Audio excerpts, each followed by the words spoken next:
ኮከብ እየተመሩ ወደ ኢየሩሳሌም ሄዱ ይላል። አይቴ ሃሎ ንጉሥ አይሁድ ዘተወልደ፣ የተወለደው የአይሁድ ንጉሥ ወዴት ነው ዛሬ? ለኛም እንዲህ አይነት ኮከብ ነው የሚያስፈልገ። ኮከብ የሆነ ወደ ክርስቶስ የሚመራ ካህን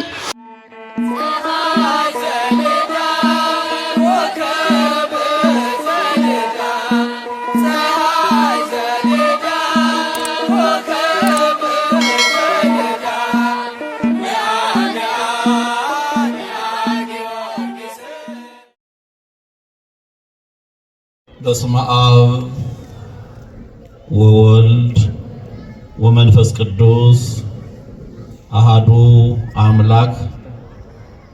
ሰላም እግዚአብሔር ከሁላችን ጋር ይሁን።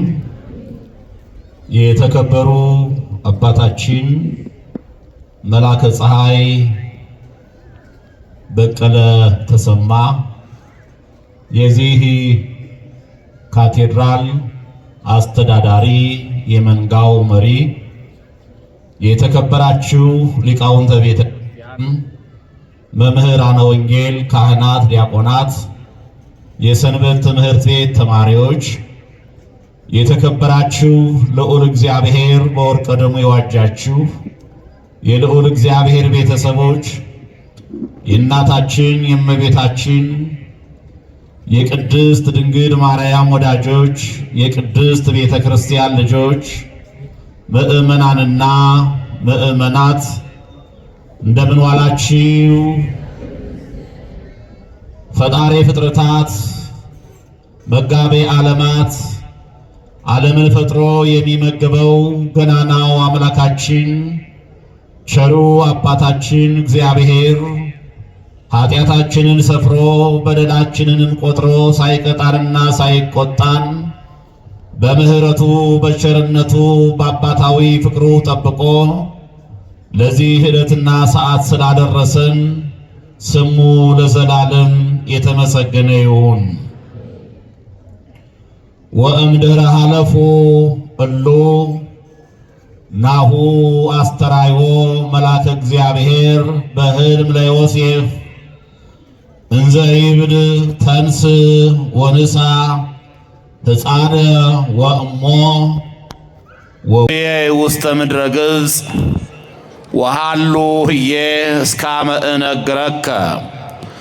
እነርሱም ከሄዱ በኋላ እነሆ የጌታ መልአክ በሕልም ለዮሴፍ ታይቶ ሄሮድስ ሕፃኑን ሊገለው ይፈልገዋልና ተነሳ፣ ሕፃኑንና እናቱንም ይዘ ወደ ግብፅ ሽሽ፣ እስከምነግርህም ድረስ በዚያ ተቀመጥ አለው።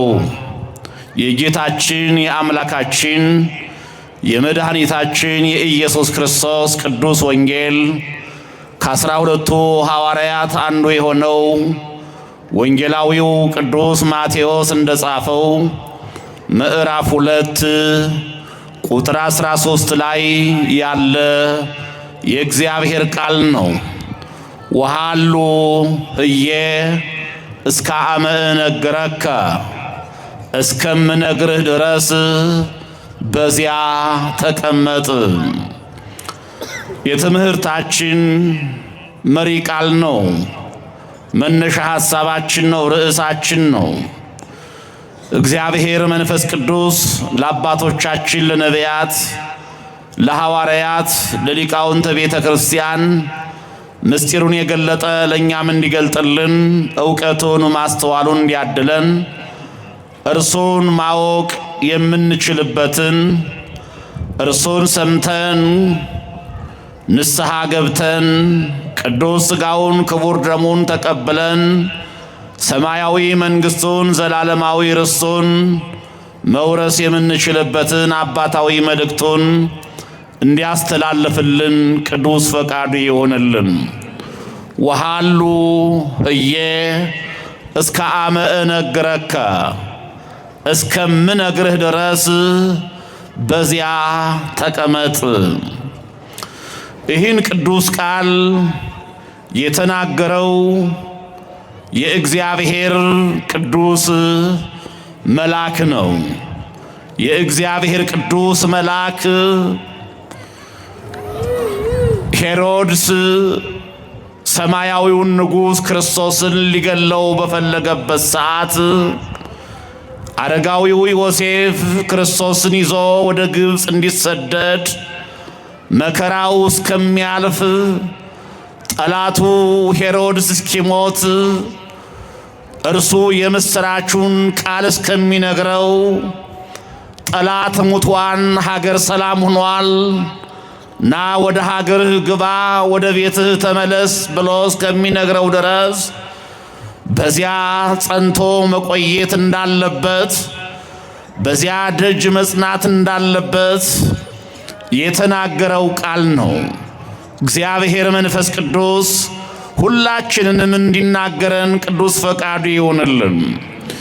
የዚህን መነሻ ሐሳብ ለመመልከት ከቁጥር 1 ጀምሮ ማየት ተገቢ ነው። የእግዚአብሔር ልጆች እንዲህ ይለናል። ቁጥር 1 ላይ ወተወሊዶ እግዚ ኢየሱስ በቤተልሔም ዘይሁዳ በመዋዕለ ሄሮድስ ንጉሥ ናሁ ሰብአ ሰገል መጹ። እነሆ ሰማያዊው ንጉሥ ክርስቶስ ሄሮድስ በይሁዳ ነግሶ በነበረበት ዘመን ከምስራቅ ወደ ኢየሩሳሌም መጡ ይላል። ሰብአ ሰገል ከምስራቅ ወደ ኢየሩሳሌም መጡ። መጽሐፍ ቅዱስ ብዙ ጊዜ አቅጣጫ የሚጠቁመን ክርስቶስ የተወለደበትን ክርስቶስ ያደገበትን የምስራቹ ወንጌል የተሰበከበትን ኢየሩሳሌምን መነሻ በማድረግ ነው። ስለዚህም ነው ከምስራቅ ሲለን ከኢየሩሳሌም በስተ ምስራቅ በኩል ለማለት ነው። ከኢየሩሳሌም በስተ ምስራቅ በኩል ሰብአ ሰገል ወደ ኢየሩሳሌም መጡ ይላል። ሰብአ ሰገል ማለት ሰብአ ጥበብ ማለት ነው። የጥበብ ሰዎች፣ የፍልስፍና ሰዎች ማለት ነው። አው ሰብአ ሰገል ማለት ገል ውስተ አፈ ንጉሥ ይላሉ ሊቃውንቱ። ጥበብ ማለት ነው፣ ማስተዋል ማለት ነው፣ ፍልስፍና ማለት ነው።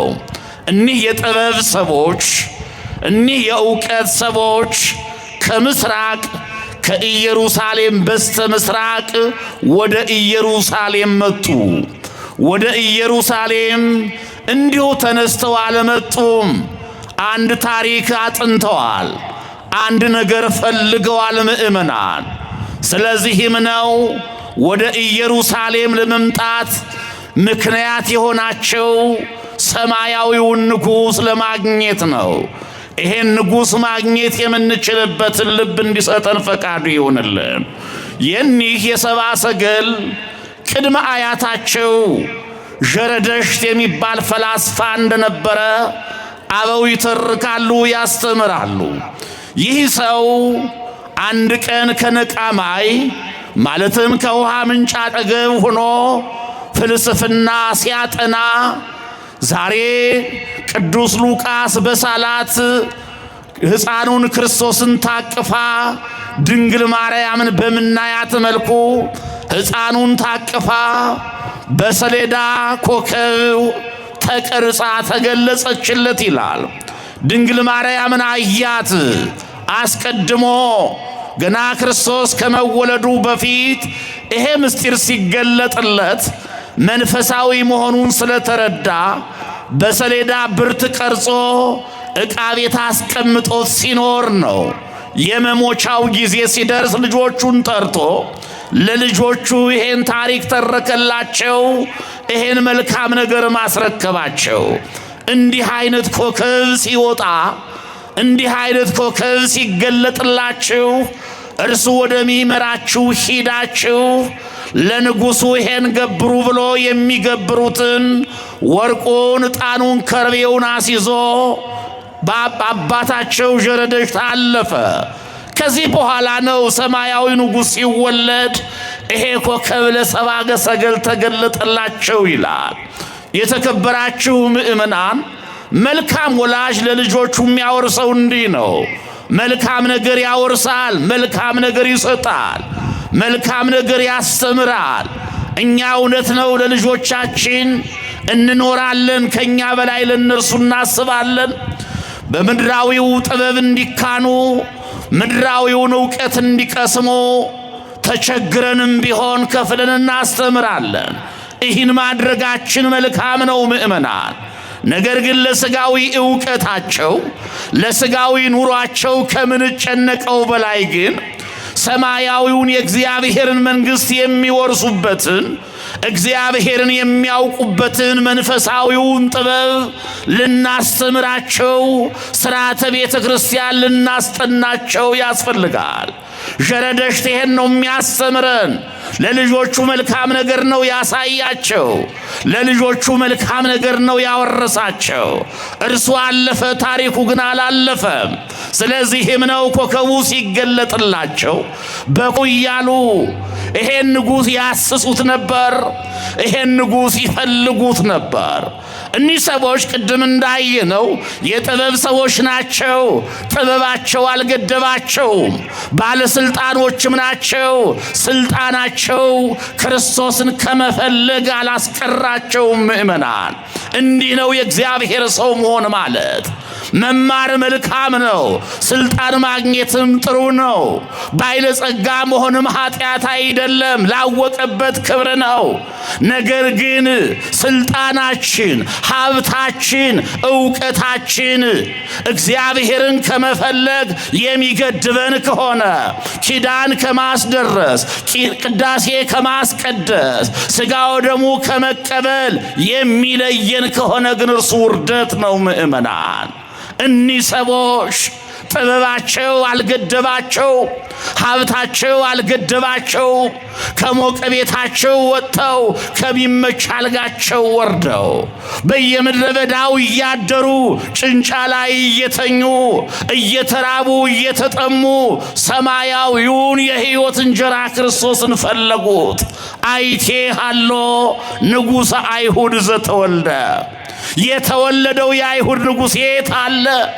በነፍስ በሥጋ የሚገዛው፣ በነፍስ በሥጋ የሚያከብረው የተወለደው ንጉሥ የት አለ አሉ።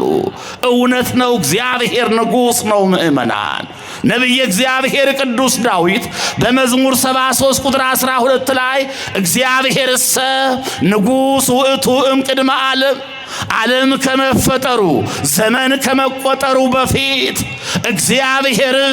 እግዚአብሔርማ ንጉሥ ነው ይለዋል። እግዚአብሔር ንጉሥ ነው፣ ዓለምን ፈጥሮ የሚገዛ እግዚአብሔር ንጉሥ ነው፣ ዓለምን በፍቅር የሚመራ እግዚአብሔር ንጉሥ ነው፣ በሰላም ዓለምን የሚያስተዳድር እርሱ ንጉሥ ነው። ስለዚህም ነው ይሄን ንጉሥ ፈለጉት። ምእመናን፣ ዛሬኛ ምን ይሆን የምንፈልገው? እኛ ለምንድን ነው የምንደክመው? አላረፍንም፣ እንሮጣለን።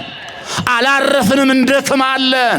ሩጫችን ድካማችን ግን ምን ለማግኘት ነው? የብዙዎቻችን ሩጫ ለሥጋዊ ሕይወት ነው። የብዙዎቻችን ሩጫ ለዓለማዊ ሕይወት ነው። የብዙዎቻችን ሩጫ ለበደል ነው፣ ለርኩሰት ነው፣ ለኃጢአት ነው። የብዙዎቻችን ሩጫ ሥጋዊ ነገር ለማግኘት ነው።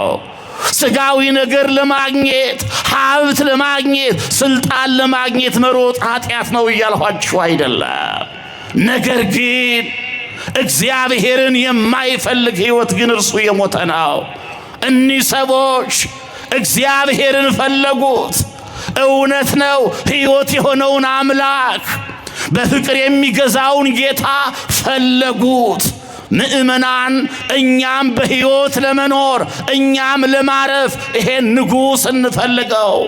ሕስዎ ለእግዚአብሔር ወተሃዩ ነፍስክሙ። ነቢየ እግዚአብሔር ቅዱስ ዳዊት እግዚአብሔርን ፈልጉት ሕያዋንም ሁኑ ይላል። እግዚአብሔርን ፈልጉት በሕይወት ትኖራላችሁ ይላል። በሕይወት የምንኖረው ሕያዋን የምንሆነው በገንዘባችን ብዛት፣ በስልጣናችን ጽናት፣ በጉልበታችን፣ በውበታችን፣ በሥጋዊ አቅማችን አይደለም። ምእመናን፣ በሕይወት የምንኖረው እግዚአብሔርን ስንፈልግ ነው።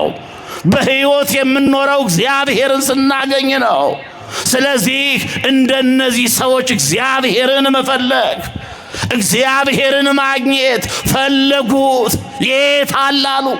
በነፍስ በሥጋ የሚገዛው ለ5500 ዓመታት ያክል በሰው ሕይወት ላይ የነገሰውን ሰይጣንን ከዙፋኑ አውርዶ የሰይጣንን የዲያብሎስን አለቅነት ገፎ ዙፋኑን ገልብጦ በሰው ልጆች ላይ የሚነግሰው ይሄ የፍቅር ንጉሥ፣ ይሄ የሰላም ንጉሥ የት ነው እያሉ ሄዱ። ወሰሚኦ ሄሮድስ ንጉሥ ደንገጸ ወተሐውከ። ሄሮድስ ይሄን ሰምቶ ደነገጠ ይላል። ንጉሥ የምትለዋን ቃል አዎ ስልጣን ያስፈራን ያስደነግጣል። እንዲህ ነው ምእመናን። እኛ እኮ የሰላም ሰዎች ነን። እኛ እኮ የእረፍት ሰዎች ነን። ሁልጊዜም ቢሆን ትልቅ ቦታ ላይ ያለ ሰው ይፈራል፣ ይሰጋል።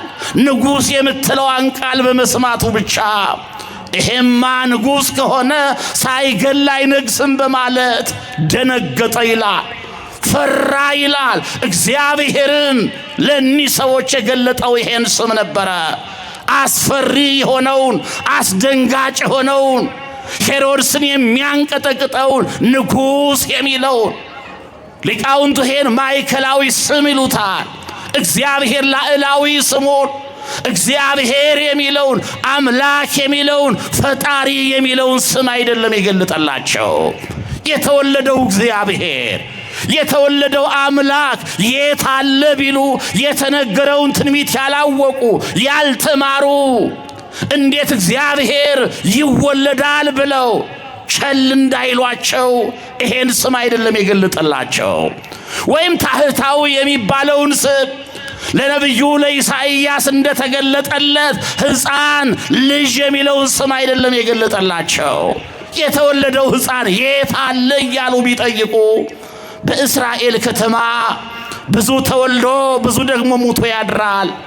የትኛውን ሕፃን እንድንላቸው ነው? ወደ ማን ቤት እንድንመራቸው ነው ብለው እንዳይስቁባቸው እንዳይሳለቁባቸው ማዕከላዊ የሆነውን አምላክነቱን ሰውነቱንም የሚገልጠውን ንጉሥ የሚለውን ስም ገለጠላቸው። ንጉሥ ማለት በሌላ አባባል መሲህ ማለት ነው፣ ክርስቶስ ማለት ነው። የተወለደው ንጉሥ የት አለ? ይሄን ሲሰማ ነው ደነገጠ፣ ፈራ። ወኩላ ኢየሩሳሌም ከተማዋም ተረበሸች ይላል። ከዚህ በኋላ ነው ሄሮድስ ሰብአ ሰገልን አስቀምጦ ታሪክ የሚመራመሩትን የሚያውቁትን ጸሐፍቱንና ሊቃነ ካህናቱን ጠየቃቸው። በአይቴ ይተወለድ ክርስቶስ፣ ይሄ ንጉሥ በየት ነው የሚወለደው? ይሄ ንጉሥ የት ነው ያለው ብሎ ጠየቃቸው ይላል። ታሪክ አዋቂዎቹን ታሪክ ነገድ ከነገድ እንዳይቀላቀል ይልቁንም ክህነት ከቤተ ሌዊ መንግሥት ከቤተ ይሁዳ እንዳይወጣ ታሪክ የሚሰንዱትን ጸሐፍቱን እንዲሁም ታሪክ የሚመራመሩትን ሊቃነ ካህናቱን ንገሩኝ አላቸው። ይሄ መልካም ነው ምእመናን። አዎ ከክፉ ሰዎች አንዳንድ የምንማረው መልካም ነገር አለ። ከሄሮድስ ይሄን ልንማረው ያስፈልጋል። ስለ ሀገር ታሪክ፣ ስለ ሕዝብ ታሪክ፣ ስለ ቤተ ክርስቲያን ታሪክ ታሪክ የሚያውቁትን ካህናቱን ሊቃውንቱን መጠየቅ፣ አባቶችን መጠየቅ፣ እውነተኞቹን መጠየቅ ያስፈልጋል። ዛሬ ታሪክ የማያውቁ ሰዎች ታሪክ እንተርካለን እያሉ የተዛባ ታሪክ እየተረኩ ሀገር እያፈረሱ ሕዝብን ከሕዝብ እየለያዩ እያባሉ ነው ያሉት ምእመናን። እውነተኛውን ታሪክ ከእውነተኞች ሰዎች መጠየቅ ያስፈልጋል። ሄሮድስ ሕዝብ ላይ መልካም አድርጓል። ሄሮድስ ክፉ ቢሆንም ስራው ነፍሰ ገዳይ ቢሆንም ከሄሮድስ አንድ መልካም ነገር አግኝተናል። ይሄን ልንማረው ያስፈልጋል። ጠየቃቸው። በአይቴ የተወለደ ክርስቶስ። አዎ ትንቢተ ነቢያትን ያውቃሉና ትንቢተ ሚክያስ ምዕራፍ 5 ቁጥር 2 ላይ ያለውን ቃል ጠቅሰው ነገሩት። ወአንቲኒ ቤተልሔም ምድረ ኤፍራታ ኢትቲሃት ነገሥተ ይሁዳ እስመ እምኔኪ ይወፅእ ንጉሥ ዘይሬኦም ለሕዝበ እስራኤል። እስራኤል ወገኖቼን የሚገዛው ንጉሥ ካንቺ ይወጣል ካንቺ ይወለዳልና። አንቺ ኤፍራታ ዕጽራ ቤተልሔም የይሁዳ ነገሥታት ከነገሱባቸው ሀገሮች ሁሉ ብትበልጭ እንጂ አታንሽም ተብሎ ትንቢት ተነግሯልና በቤተልሔም ነው አሉት። በቤተልሔም ነው። አዎ ቤተልሔም ብዙ ስም አላት። አዎ ካሌብ በተለያየ ነገር ሰይሟታል። አዙባ ብሏታል፣ ኤፍራታ ብሏታል፣ እንዲሁም ቤተልሔም ብሏታል። ስለዚህ በቤተልሔም ነው አሉት። በቤተልሔም ነው የሚወለደው። አዎ ነቢዩ ሚክያስ ሲያስተምር ቆይቶ እንዲህ በዚህ ሰዓት ወደ ቤቱ ሲመለስ ቤተልሔምን አረም ውጧት፣ ጫካ ውጧት፣ እንዲሁ ዘንዶው እባቡ ሲሳብባት፣ አራዊቱ ሲዛለሉባት ተመልክቶ ይህን ትንቢት ተናግሮ ነበረ።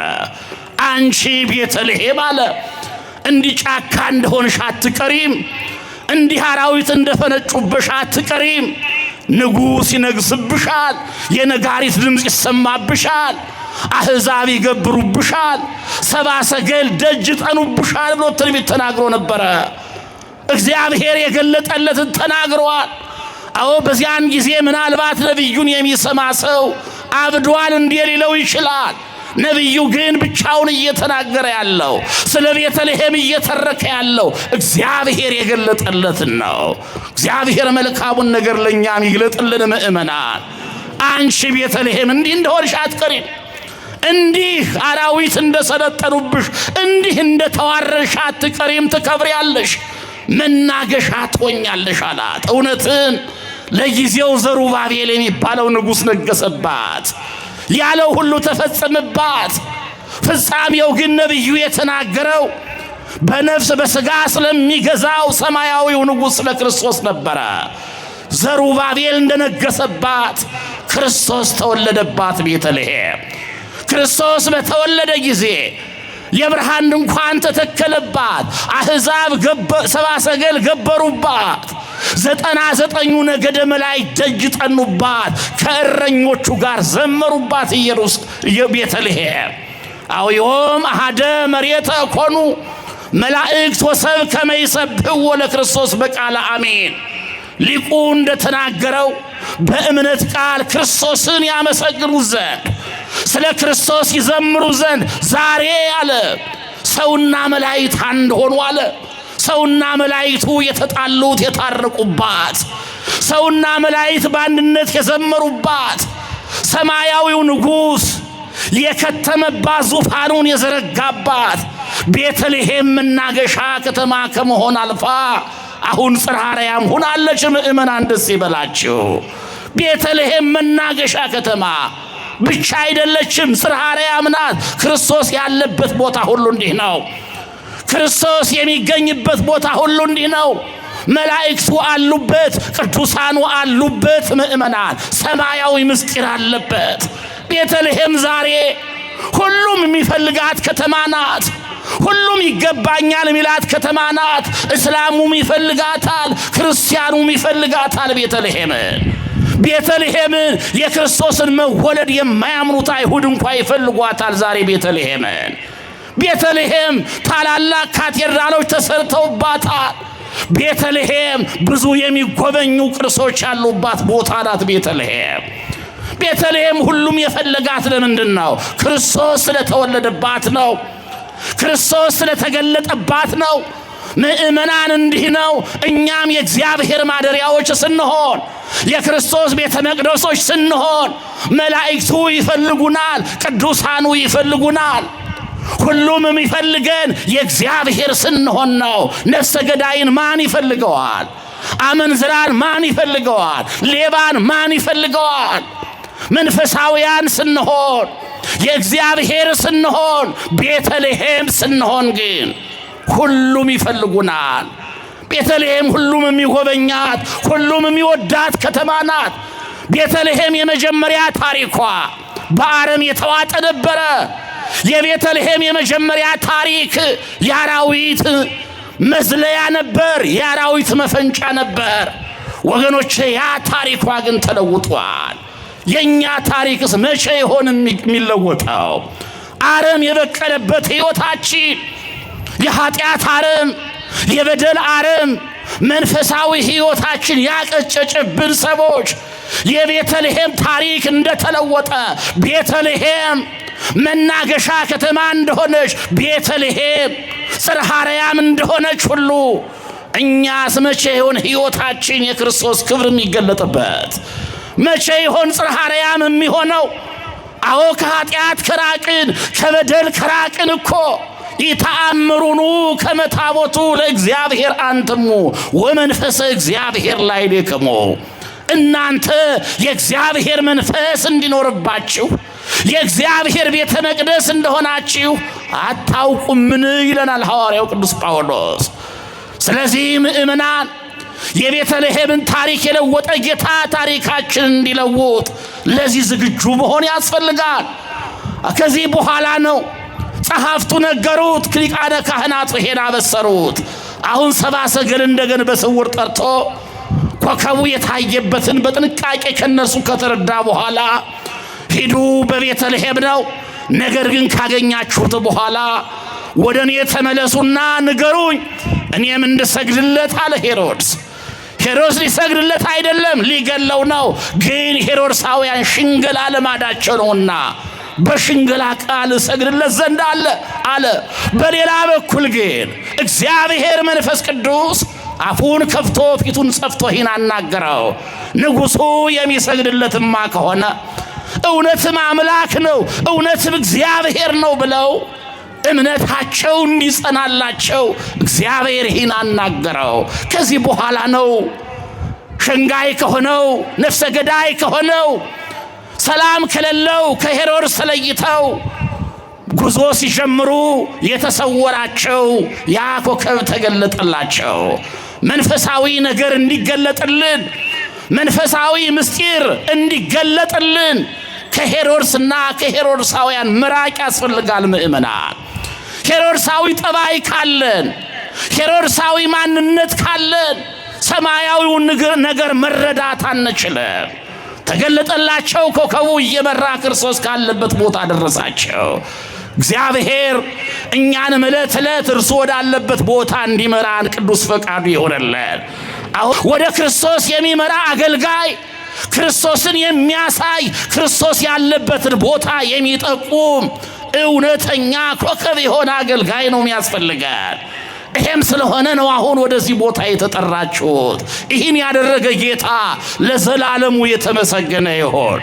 ክርስቶስን ከእናቱ ጋር አገኙት። ከማን ጋር አገኙት? ከእናቱ ጋር ከድንግል ማርያም ጋር አገኙት። ስለዚህም ነው ወድቀው ሰገዱለት ይላል። ስግደት የመገዛት ምልክት ነው። እንገዛልሃለን እናመልክሃለን ሲሉ ነው ሰውን ያሰግዱ የነበሩት። ጥበባቸውን ስልጣናቸውን ያመልኩ የነበሩት እኒህ ሰዎች እውነተኛውን አምላክ ሲያገኙ አሁን በትህትና ተንበረከኩ። እግዚአብሔርን ስናገኘው እንዲህ ነው ምእመናን፣ ትሑታን እንሆናለን፣ የፍቅር ሰዎች እንሆናለን። ራሳችን ዝቅ ማድረግ እንጀምራለን። ራሳቸውን ዝቅ አድርገው ሰገዱለት። ዋርሃው መዛግብት ይሆሙ የታሰረውን ኮረጇቸውን ፈተው እንዲሁም የተዘጋውን ሳጥናቸውን ከፍተው ወርቁን ለመንግስቱ ዕጣኑን ለክህነቱ ከርቤውን ለሞቱ ገበሩለት ይላል። ክብርና ምስጋና ለአምላካችን ለእግዚአብሔር ይሁንለት።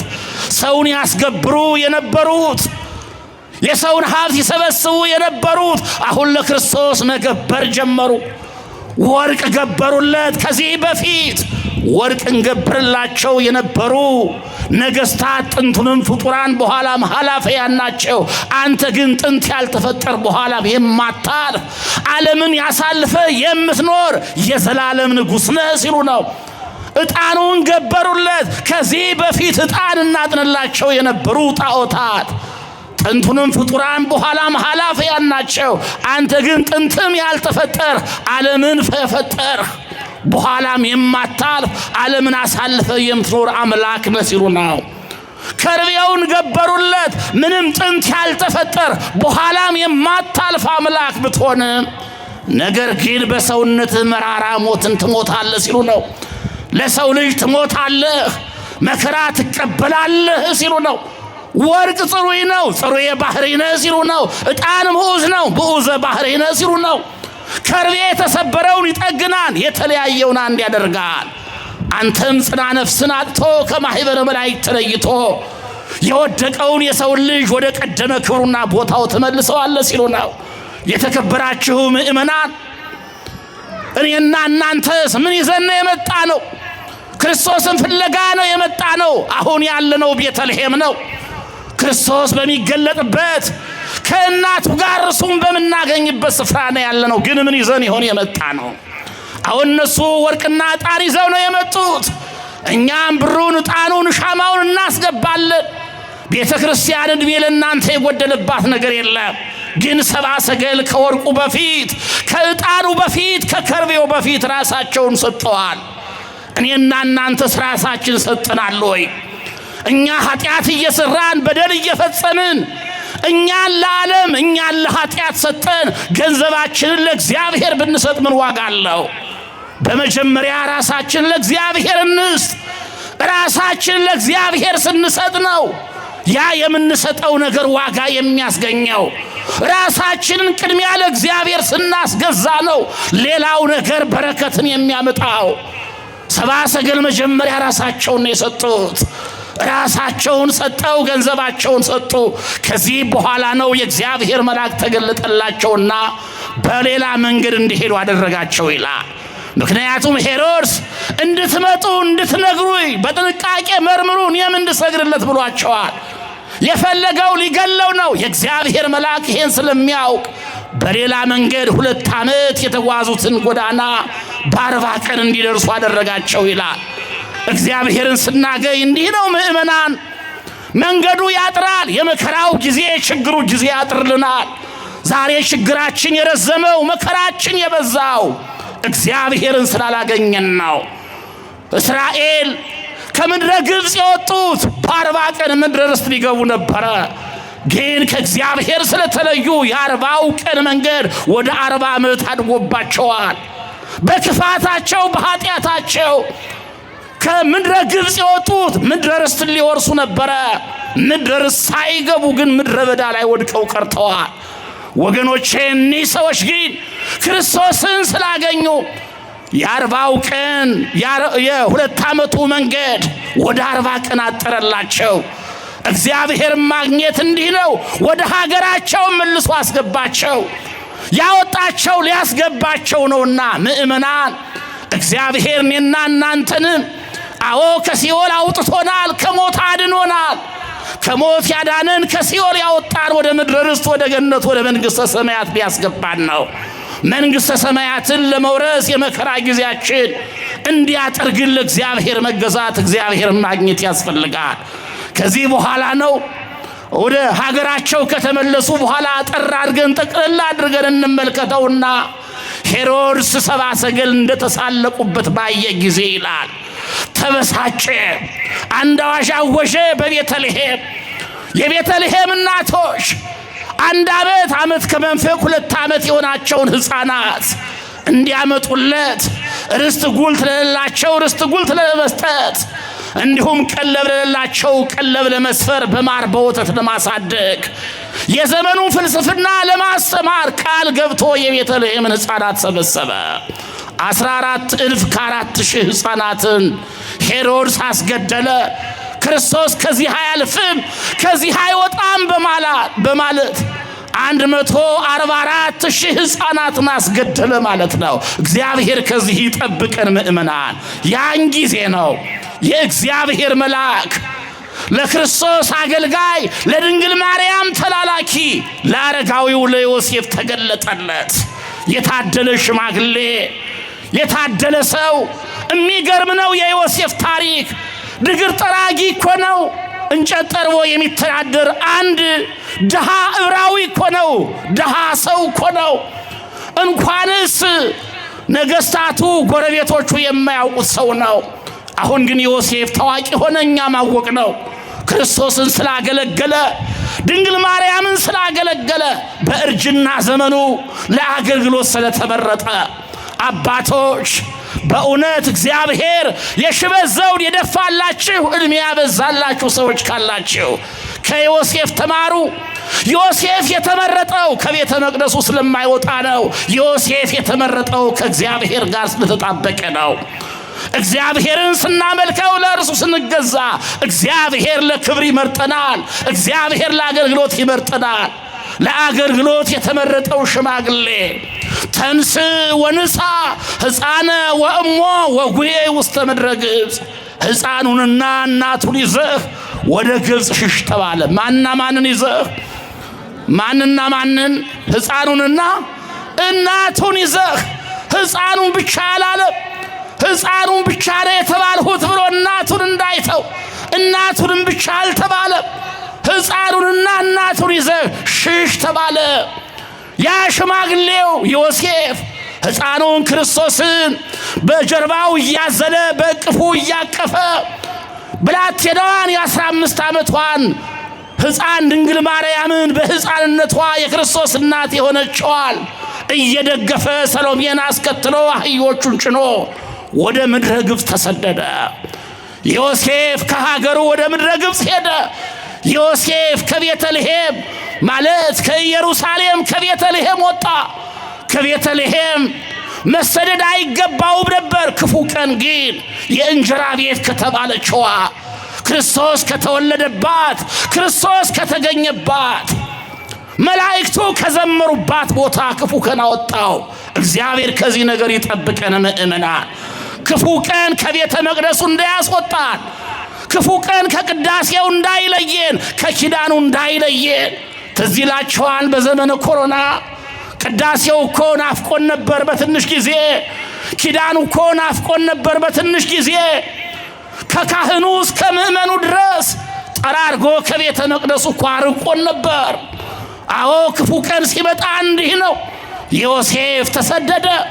ግን ስደቱ ወገኖቼ ክርስቶስን ይዞ ነበረ። ምእመናንና እናንተ ያለንበት ዓለም የስደት ዓለም ነው።